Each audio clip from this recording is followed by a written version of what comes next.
Salut l'équipe, j'espère que vous allez bien et que vous avez passé une excellente journée. On se retrouve dans cette nouvelle vidéo pour que je vous partage mon pronostic Ligue 1 pour ce week-end. Donc si vous aimez ce genre de vidéo, n'hésitez pas à me mettre un maximum de pouces bleus et merci à ceux qui le font d'ailleurs.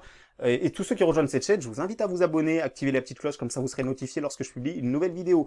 La dernière vidéo, je ne sais pas ce que ça a donné, puisque quand je vous tourne cette vidéo-là, le match de Toulouse n'a pas commencé, hein, on peut le voir ici.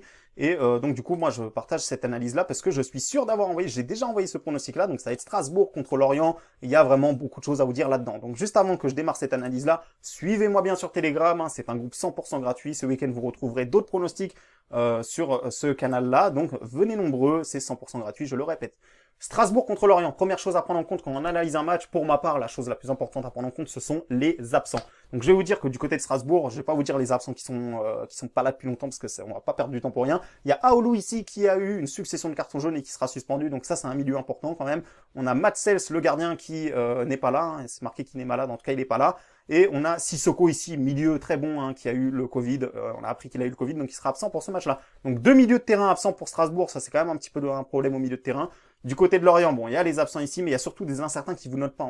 On a Enzo Lefebvre, leur numéro 10, qui est un excellent passeur, une excellente vista, qui est incertain, donc j'espère qu'il sera là. Et on a également l'excellent défenseur Gravillon du FC Lorient, qui est prêté par l'Inter Milan, me semble-t-il. Il fait une saison vraiment pas mal du tout, hein. Il est vraiment bon, il marque en plus, c'est un défenseur qui marque souvent de la tête, etc.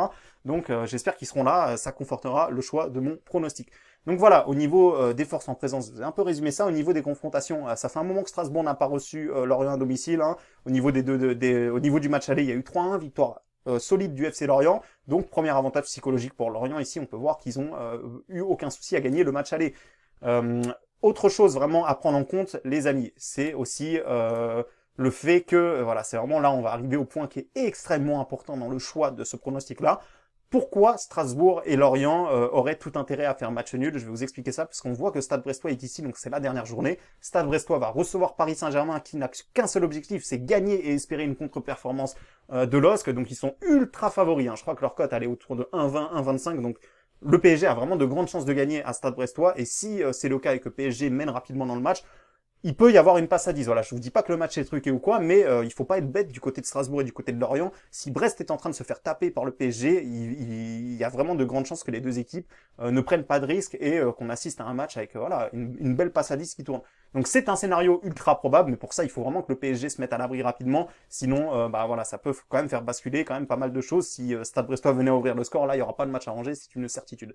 Donc voilà, pour moi il y a un premier avantage à prendre en compte là-dessus, c'est que le match nul avec ces conditions-là, peut arranger les deux équipes et peut sauver les deux équipes.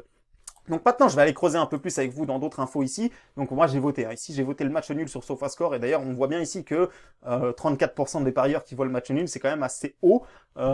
Autre avantage ici, donc on voit les confrontations, on le sait. On a vu, il n'y en avait qu'une seule récemment, c'est Lorient qui l'a gagné au match aller. Les confrontations entre les coachs, ça c'est très intéressant parce qu'on voit que Thierry Lauré et Christophe Pélissier se sont déjà affrontés à 9 reprises. Et Thierry Lauré, l'entraîneur de Strasbourg, est ressorti vainqueur que 2 fois sur 9. Donc là, quand même, on a quand même une grosse tendance du côté de l'entraîneur de Lorient qui semble bien réussir contre cet entraîneur-là. Donc voilà, là quand même, ça fait quand même deux belles objectifs, deux beaux points forts quand même pour les Lorientais.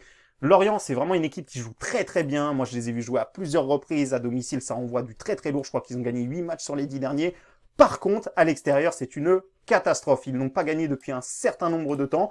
Donc on le voit ici d'ailleurs, dans la conférence de presse, on a demandé plusieurs fois au coach comment se fait-il que Lorient soit aussi fort à domicile et aussi nul à l'extérieur, hein, il faut le dire, hein, 10 matchs sans victoire à l'extérieur, c'est vraiment très nul.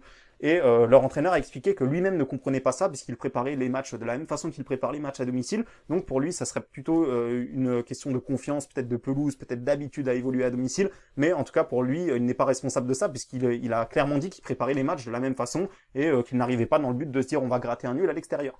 Donc voilà, ça c'est le premier avantage à prendre en compte. Petite malédiction pour Lorient à l'extérieur, mais là il va falloir que la malédiction se brise, ou en tout cas que ça reste sur des matchs nuls, parce que si Lorient perd, eh ben ça les mettrait en grande difficulté. Si Lorient perd et que Nantes gagne de l'autre côté, il n'y a même pas de calcul à faire, c'est Lorient qui jouera les barrages. Donc ici, on a quand même un match où il y a de fortes chances qu'il y ait match nul. Hein. De toute façon, on le voit au niveau des cotes, c'est très très rare que vous allez voir des matchs nuls cotés comme ça. En tout cas, voilà, ça va arriver quasiment jamais dans la saison. Là, si les bookmakers vous mettent le match nul favori, c'est parce qu'ils sont très bien conscients que si PSG gagne, ça peut être une passe à 10 tout le match. Donc voilà les amis, maintenant je vous montre mon pronostic, trêve de bavardage. C'est un pronostic que j'ai envoyé dans le club VIP depuis maintenant plusieurs jours, hein, quasiment même le jour où c'est sorti je crois. Et donc voilà, nous on a misé sur le match nul, hein, forcément, on a bien vu que le match nul a arrangé tout le monde, mais on va couvrir quand même avec Lorient, surtout que là on a eu la cote de Lorient à 5,10, donc ça coûte quasiment rien de couvrir ici, hein. Ça nous fait une cote à 1,84 et on va être remboursé si Lorient gagne le match. Donc voilà, pour moi c'est un pronostic qui voilà, qui a quand même de grandes chances de passer. Maintenant ça va quand même dépendre, comme je vous le dis, grandement du match Brest-PSG. Si Paris se met à l'abri rapidement et qu'il y a 2-0 au bout de 20 minutes, pour moi il y a vraiment de très grandes chances que le match ici se termine en match nul. Par contre, si Paris déconne un petit peu, qu'ils mettent du temps à ouvrir le score, et ben là, de ce côté-là, on peut avoir des équipes un petit peu débridées. On a l'entraîneur de Lorient, on leur a posé la question, hein, comme vous vous en doutez. Évidemment, eux, ils disent qu'ils vont pas faire de calcul, qu'ils vont jouer, mais on sait tous que voilà, ils sont un peu obligés de dire ça. Maintenant, si voilà, je vais me répéter, mais si le score de Paris est vraiment sévère assez rapidement, pour moi, il y a vraiment de grandes chances qu'il y ait match nul. Donc voilà, j'ai pu me répéter, vous avez mon pronostic sous les yeux, c'est libre à vous de le suivre. En tout cas, voilà les amis, j'espère que ce pronostic vous a plu. Si c'est le cas, encore une fois, bombardez les pouces bleus et je vous dis à tout de suite sur le canal Telegram, vous avez tout dans la description.